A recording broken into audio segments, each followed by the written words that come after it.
Vous la connaissez, cette fameuse habitude qu'on a quand on prend, un projet, en main et qu'on a envie de prendre une résolution, de courir, au magasin et d'acheter la tenue de fitness, le tapis de yoga, les briques, les élastiques, d'acheter le legging à 90 balles avec les chaussettes, d'acheter la gourde au cas où on a besoin de s'abreuver, d'acheter l'abonnement, payant de yoga et enfin de se dire: «J'ai tenu 1 mois et demi et j'en ai ras-le-bol» et de tout mettre sur Vinted ou de tout mettre pire dans un coin et de plus parler de yoga de l'année.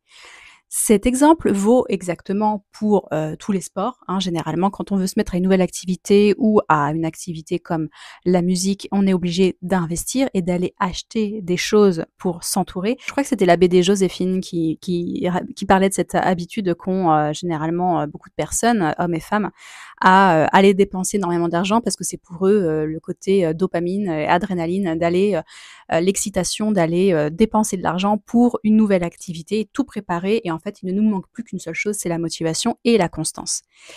J'avais envie de parler de minimalisme et consommation justement parce que j'ai eu un échange une fois avec une personne qui me disait que lorsqu'on est minimaliste, finalement, on finit par avoir un intérieur qui ressemblait à n'importe quel autre minimaliste, en tout cas de personnes qui, détestent les bibelots, aiment le blanc, aiment les, teintes naturelles et le bois. En fait, finalement, on se retrouve tous avec la même décoration. Ça crée un uniformisme assez triste, d'ailleurs parce que, il n'y a pas d'objet forcément personnel, il n'y a pas de photos, il n'y a pas d'œuvres d'art. Je parle en général évidemment sur Pinterest, sur les intérieurs les plus blancs, que vous puissiez trouver. Je fais des généralités, je grossis le trait, donc je sais très bien que beaucoup de minimalistes ont aussi des photos de leurs enfants ou, des œuvres d'art, des souvenirs de voyage, mais pour faire simple, j'essaye de schématiser le plus, de manière concise. Il est vrai que quand on rentre dans un nouveau mode de consommation, hem, il faut aussi comprendre, je trouve, que l'argent permet de rentrer dans une case. C'est-à-dire que les gens ont besoin de vous cataloguer. Les gens, quand vous parlez à quelqu'un, surtout à un inconnu sur une tribune de réseau social, la personne en face de vous va essayer en 10 secondes de comprendre en fait d'où vous venez, quel est votre camp, quel est votre clan, quelle est votre pensée dominante pour pouvoir vous mettre dans une case et se dire: «Ah bah, c'est sûr qu'elle va dire ça parce que voilà, j'ai vu son feed, elle est minimaliste», donc voilà et en fait, on se fait tout un une image cliché et préjugée de la personne en face, parce que cette personne en face a choisi de mettre en highlight, de mettre en surbrillance des choix de vie, mais qui ne reflètent pas, absolument pas, l'intégralité et la personnalité d'une personne. Et il en est de même pour moi, pour l'argent. On a besoin de catégoriser les gens. C'est un besoin qui est humain et quand on est minimaliste, on va se retrouver bien souvent, pas tout le temps, mais bien souvent, à consommer comme un minimaliste. En fait, on a besoin d'appartenir à ce clan du grand minimalisme, qui n'est pas le mien. Je le précise aussi ici, j'ai fait une vidéo à ce sujet, je ne me considère pas comme une personne minimaliste, avant qu'on vienne me dire ça, en commentaire. Mais, on va venir aller acheter, la bouilloire, crème de la marque, je sais plus laquelle.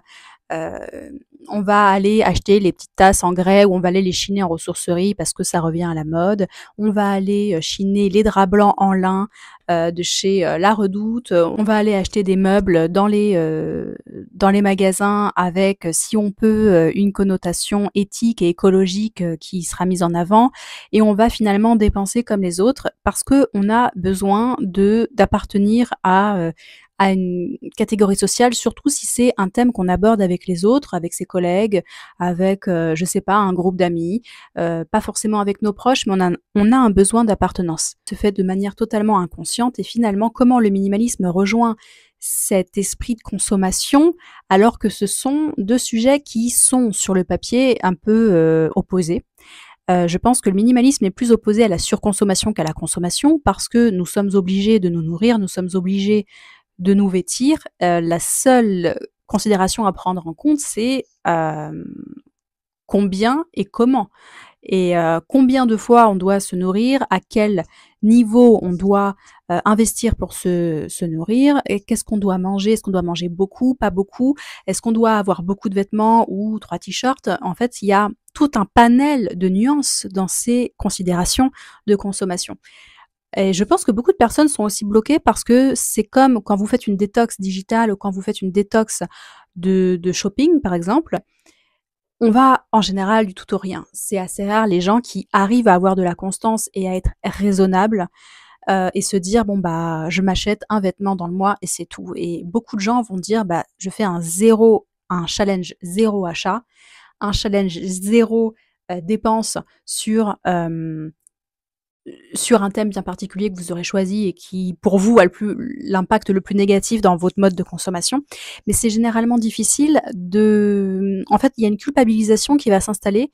Ça va être difficile d'aller même rentrer en magasin, voir un objet que vous avez repéré. Vous allez vous sentir extrêmement coupable de rentrer dans le magasin, vous allez avoir peur de vous-même, peur de votre échec à venir, et vous allez avoir honte, en fait, même d'en parler, et alors qu'on soit bien conscient, quand on rentre dans un magasin, on a quand même le droit de regarder, on n'est pas obligé d'acheter. Après, je pense que beaucoup de personnes ne se doutent pas à quel point l'addiction, enfin, à quel point le shopping, la surconsommation peut être un symptôme d'addiction assez grave, un symptôme assez grave également de dépression, et que ce sont des choses qui peuvent être traitées de manière thérapeutique. Je parle pas de la personne qui aime se faire plaisir, de temps en temps, et voilà, si elle a les moyens, et encore que chacun fait ce qu'il veut, on est bien d'accord, mais il y a des personnes pour qui c'est profondément maladif, profondément, difficile pour l'entourage de cette personne parce qu'elle est susceptible de les mettre en difficulté financière, comme pour le jeu, comme pour d'autres maladies, voilà, qui sont, des addictions et qui peuvent, pourrir clairement la vie d'une famille.